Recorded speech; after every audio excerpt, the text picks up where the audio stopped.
Hello and welcome to There's No Business Like, a podcast where friends and industry colleagues explore topics and interview leaders in our industry of professional theatrical touring. Hey everybody, welcome back to There's No Business Like. It is me, Danielle Van Hook from the Alden and McLean, Virginia, and I am here today with my friends Katie. Hello everyone, Katie Miller with Michigan Maven Creative Associates in Midland, Michigan. And Kevin.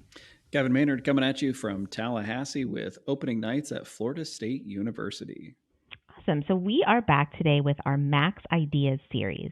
If you don't remember, we had an exhibitor booth at the Midwest Arts Expo this year, and we asked attendees to share their hot takes and their things that keep them up at night with us. So providing the inspiration for today is Amanda Sauvie, a presenter from Flint, Michigan. You will hear the challenges that she's experiencing booking for 18 to 45-year-olds, and then hang out with us to discuss our differing takes. Let's do this.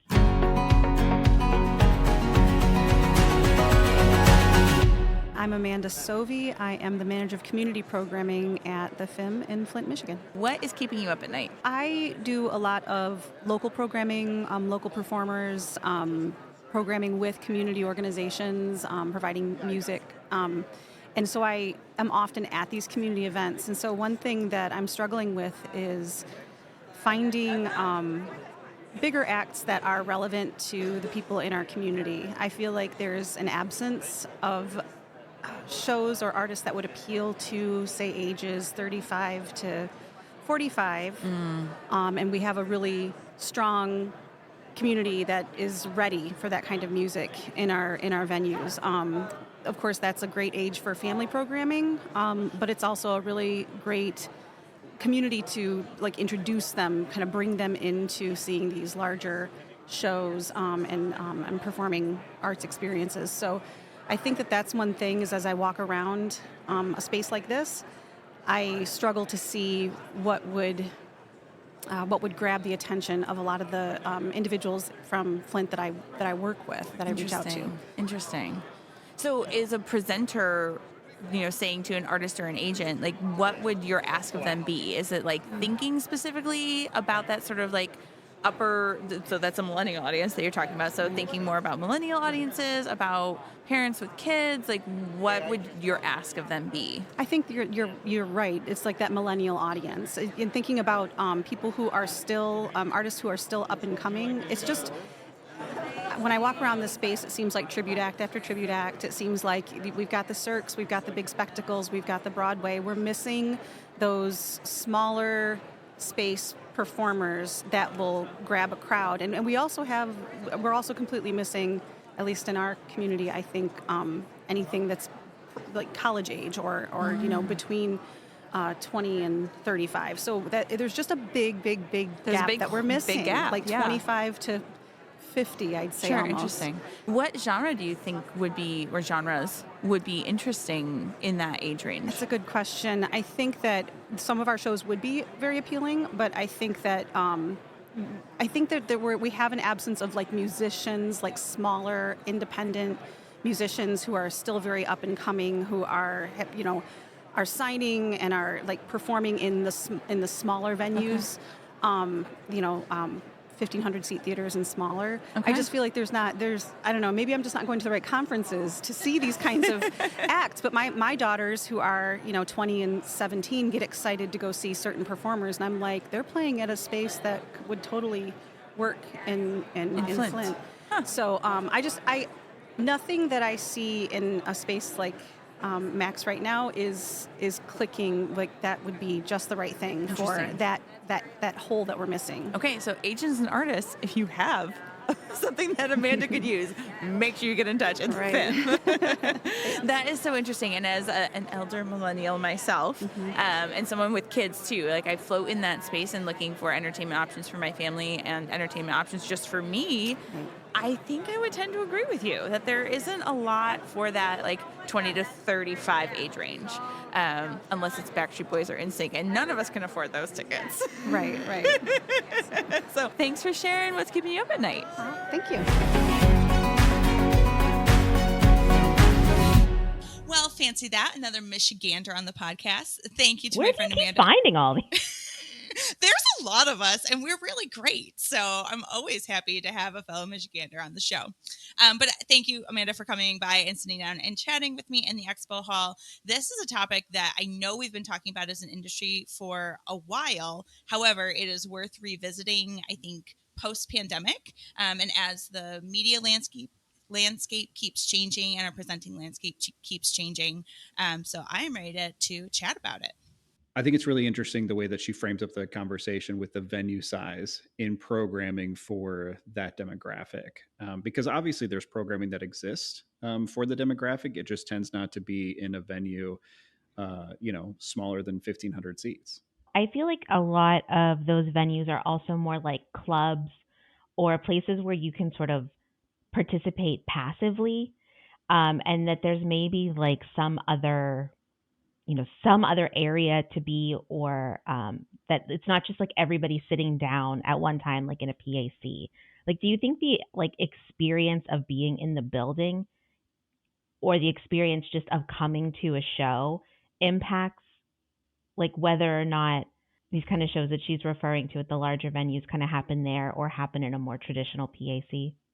I think it depends upon the age, the slice of the age demographic that we're talking about. So she's sort of talking about like college age, so 18 to 45-year-olds, as you said in the intro, Danielle. And I think each segment of that age group is going to be looking for something different in their experience. So 18 to 25-year-olds are looking for something different than 25 to 35 and then 35 to 45. Because as you get older, you want a different type of experience. And so while I think there is a lack of programming for segments of that population, of that age group, what they want in an experience, whether it's at a club or a PAC or an outdoor festival experience, it's going to be different depending on sort of what stage you're at in life, in that 18 to 45-year-old age range. Yeah, and I think that we're also finding that, folks in that age group are looking for something that is more experiential. So they're looking for, more intimate shows or something that's a little bit different. So they're willing to go out and do those things. And then you're also looking at sometimes that nostalgia factor. I mean, Katie, in that you mentioned, Backstreet Boys. Like, yeah, of course. I mean, people are willing to drop a lot of money on tickets to something that they're familiar with, or something that is those like big celebrities that people recognize. And the reality is that you can't program a lot of those things in a space that is 1,500 seats or less. So how do you find artists that either meet that, like scratch that nostalgia itch that fit in your venue or are adjacent to, right? So if we're looking at the boy and girl band era, for instance, right, following that up, what other artists are out there that were popular at the same time that aren't playing the Sphere, right, in Las Vegas, like Colby Calais or Jason Mraz, for instance, right? They're playing more PAC markets, scratch that same itch, and are still going to attract a elder millennial audience to fill that gap. Yeah, I think you have that opportunity to do that. But then I also think that some venues and some folks need to sort of think about, do they need to attract that demographic, or why are they trying to attract that demographic? Not saying that we shouldn't try to appeal to all, but maybe there's another venue for these folks. Maybe you let your local arena or larger venue be able to handle those shows, so you can focus on something that's a little bit different, that works in your demographic in your market. The other option is, are there ways to create a more intimate environment in your PAC setting that gives something a little bit different that, maybe they're a bit more interested to come and check out? And I also think that we forget too that there are a lot of millennials in PACs. Amanda mentioned briefly family programming, but that's something that I talk about all the time, is that for a lot of the performances I do, I see a lot of other fellow millennials, because a lot of us, have young kids or we have teenage age kids. And that's sort of who is in the latter half of the 18 to 45-year-old demographic right now. And everybody, experiences things differently, parents differently. But if I've done a bunch of kid stuff during the day, like there's almost nothing you could put in any environment to get me back out at night. But I'm more than happy to be there with my kids and to like experience that and to introduce them to those things, so that they can see it and they can, expand upon their world. And I think more of my identity at this point in my life is about being a parent more than it is about finding creativity that kind of appeals to me. Not that especially in this job, but like not that I don't do that, but it's probably not where I'm gonna put my limited funds, at least in a frequent time span. Well, and I think the expendable income question for this segment of the population that we're talking about, 18 to 45, is a huge piece of this equation. Like, college kids don't have that much expendable income to spend on a bunch of tickets to shows, right? They're looking for $5 ticket deals at their college and university, or they're going and hanging out with their friends and spending money on experiences, Kevin, like you mentioned. Young professionals might have more money, but then once they're moving into investing in homes or kids or whatever else, then their income and their expendable income is going to change. As you move out of those phases and into a space where you're earning more money and don't have as many obligations, maybe then you have more dollars to spend, right? Just the natural evolution of the cycle. So I think like thinking about that too, just like what are their priorities and what do they have money to actually spend on experiences like this is a big part of that conversation too. I also think it's worth pointing out that ticket data is also showing that like those younger demographics are willing to spend a lot of money on tickets. However, they're doing it less often. So it's a one time a year, 2 time a year thing. Whereas as you get older, you're able to spend more. But it's typically like you're going to go see more shows versus just doing the one and done or that sort of thing. So it's not. I don't necessarily think it's not that they don't have the money to spend on the larger ticket price. They're not willing to take a chance on a show that they're not familiar with that also has a higher ticket dollar or a higher ticket price. And I think too that's where the tribute bands fill in a lot of these question marks, especially with people being a little bit more cautious about what they're spending their money on, and they want to know that they're going to enjoy it. And if they already know that they like the music, it kind of feels like it takes that risk out of it a little bit. Not all, but like sometimes they're cheaper or they're in like a setting where there's like other stuff happening at the same time. So it's like I do think that you're seeing more of those tribute bands, especially in this post-pandemic era, because of a lot of these things that we've talked about. So, Kevin, going back to your prior point about why are we trying to attract these audiences, I've actually been asking that question for probably 7 or 8 years. Is like, why are we trying to attract primarily an 18 to 35 or 18 to 40 audience in the performing arts center market in particular, if it hasn't been successful in the past, right? And we're always struggling. We're always trying to come up with new ideas to attract those folks. Why do we continue to put resources there? And like I ran a young professionals council essentially at Midland Center for the Arts. I was trying to figure out ways to attract young professionals into the space. And no matter what we tried, social media, special events, cocktails before the shows, like all these different things, it's just like they weren't interested. They were showing up in other spaces, not in a performing arts center. So like, why are we so worried about these folks and attracting them and trying to get their dollars now when we sort of see that they like will come to us later in life? I think there's an opportunity to do shows that are for the demographic. I don't think it needs to be a key or a high percentage of all of your programming. However, I will state that this is all dependent on the market that you're operating in. I mean, if you have a stadium or an arena sort of setting where you can bring in some of those large names that are going to speak to that demographic, like absolutely you should be doing that. But or if you were in a market that has access to a large 18 to 22 24 population, i.e. college campuses, like you should be trying to attract those folks. Like there's a different purpose there. But just to be attracting them to be able to say like, hey, we're trying to go younger, I don't know that that's the best tactic. Because Katie, it's like you said, I mean, they eventually will show up. Obviously, you need to create those opportunities now so that they know you exist when that time comes. So like you can't abandon them entirely, but I think that there is a balanced approach to take there. Well, I think that's too where family programming plays into it because, like you might not be attracting them for them at this point in their life, but like building those sort of like memories and that nostalgia factor of the space and like of the space for when your kids were little, like it makes it just a more comfortable, like fun place that you want to return to.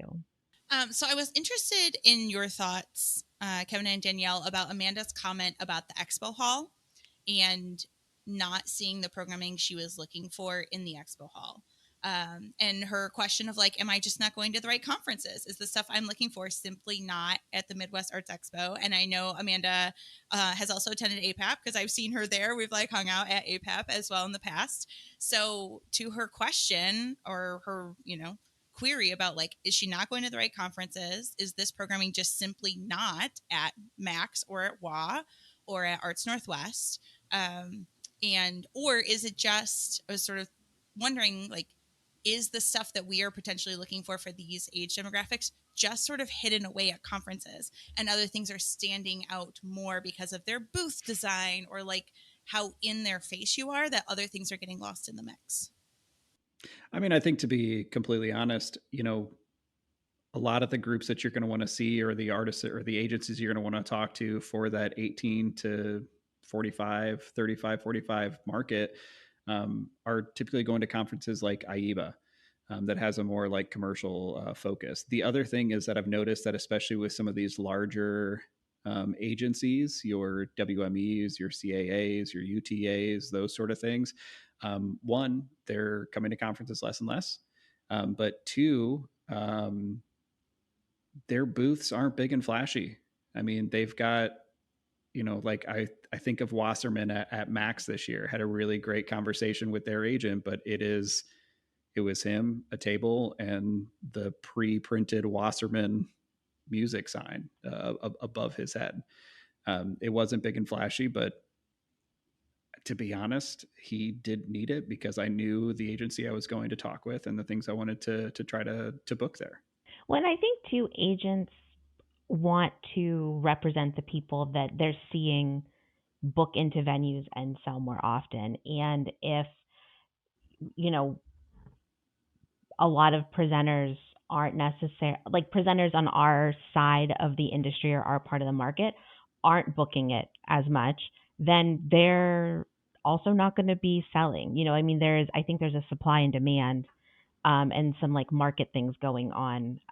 Like, I don't think that Amanda's necessarily missing things as much as just like that is, I mean, these are what the trends are in the market right now. But I don't think it's always been that way. I mean, I think she was talking a lot about like, musicians that are doing like original music or, are in like their first maybe 5 or 10 years of their career. And I guess I feel like I don't see as many groups that I would describe that way at conferences now, but probably in like, I don't know, the 2016 to 19 times, I do feel like it was more frequent. And like things are trends come and they go. And I think we just always have to keep our eyes open. All right. Well, thanks, guys.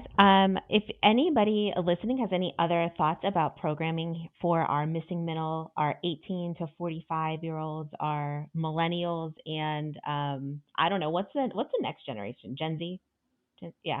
Our Gen Z friends. I don't know. Give us a comment on social media. Send us an email. We'd love to talk to you more about it. I think we've said it's a conversation that's been happening in the industry for a long time, and it seems like it'll also be a hot topic into the future. So, send in your good thoughts and ideas, and then we will check you next time on There's No Business Like.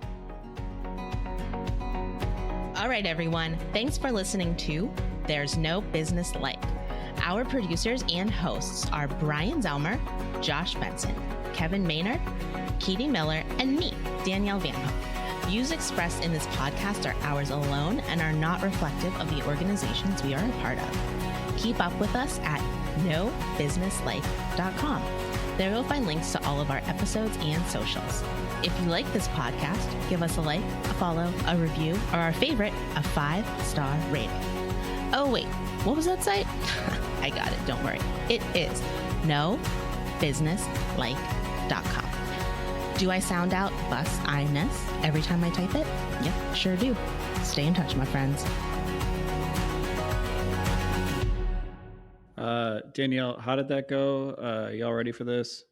Na na na na na na na Okay. na na na. Thank you. Are there any other songs you would like me to jump into? Because I can't help myself. I mean, I think that one's actually perfect. I just needed a good clean take so that I could do that side by side. Isn't it like, wait, is that's what that was off of? You're all ready for this? Right? Oh, okay. Wow. So you're just showing off there. I didn't know what you were referring to before, so. Great. I thought mine was pretty spot on.